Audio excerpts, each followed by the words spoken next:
open any critical text on the Cook's Tale, and you'll see almost immediately he's identified as a drunkard. And the reason for that is what happens in the Mansfield's Tale. But what intrigues me about him is that it really seems that Chaucer is more interested in the problem of a new kind of disease, or maybe other kinds of diseases other than leprosy, as being a challenge to the city fathers, the commonalty, and the aldermen and the mayor.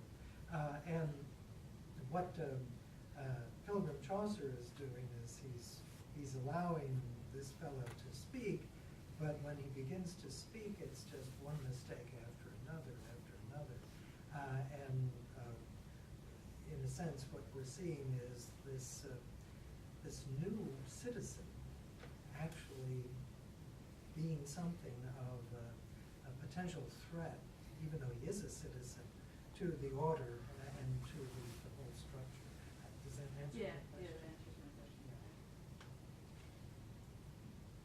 I was curious, have you looked at any kind of ratios, how much of the writings that you found are directed directly towards the text, elaborating or emphasizing it instead, and how much might just be doing, the practicing stuff? I'm working on that, actually. I have got thousands of images I'm looking through, so this is just one part, as I'm writing this year and finishing out the dissertation. So I am looking at that. It is more something normally to do with the text, and a lot of times it is also underlining in other marks, but if it's textual or alphabet practice or something, the doodling and also pasting documents in the slides just for practicing writing, like they'll repeat the same sentence the entire sheet. That happens, it does happen, but it's not as common as it's actually being used towards something within the history, like noting dates, noting years, noting an event, making something. Every once in a while you do find a random name practice across the top, or just random squiggles and doodle stuff, like pin squibs as they're trying to get their pin straightened out or something on the page. That does happen, but not a lot. So I would say most of it is actually something to engage the text itself. It seems like there'd be, something towards looking even at, at what point were books, more revered, where there was less of that than later or something, or earlier or whatever. Definitely humanist tendency to encourage you to write in your books, the Renaissance era. My brain is failing me right now, so I can't think of. There is a shift, and if someone else knows, just jump in. I know we have other scholars somewhere.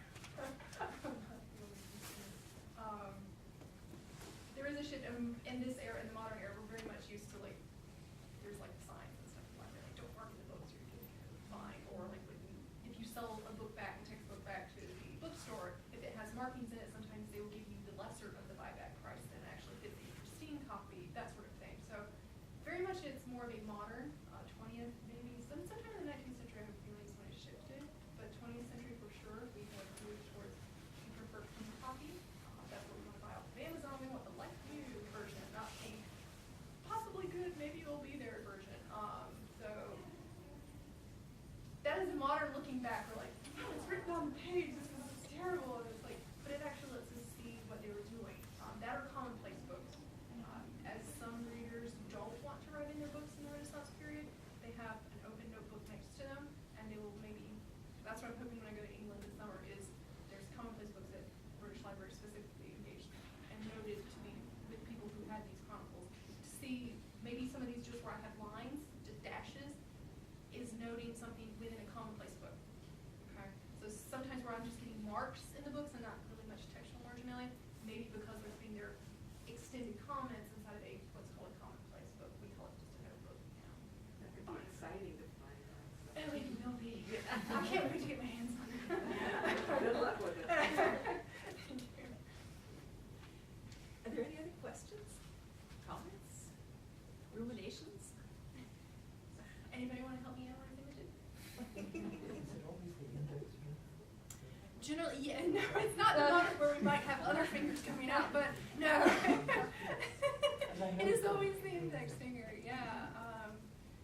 And so you're reading the reader reading. Yes. Let's get more confusing.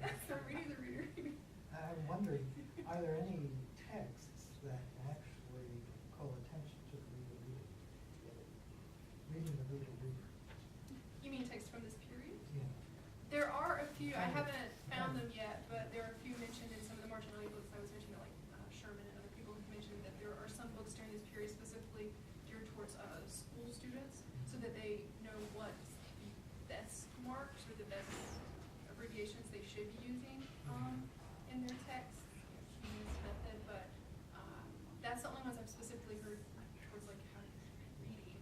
But other than prefaces that speak from the author to the reader saying, please read my text, forgive me for any mistakes, sort of reader recognition, I don't really have reader sort of stuff.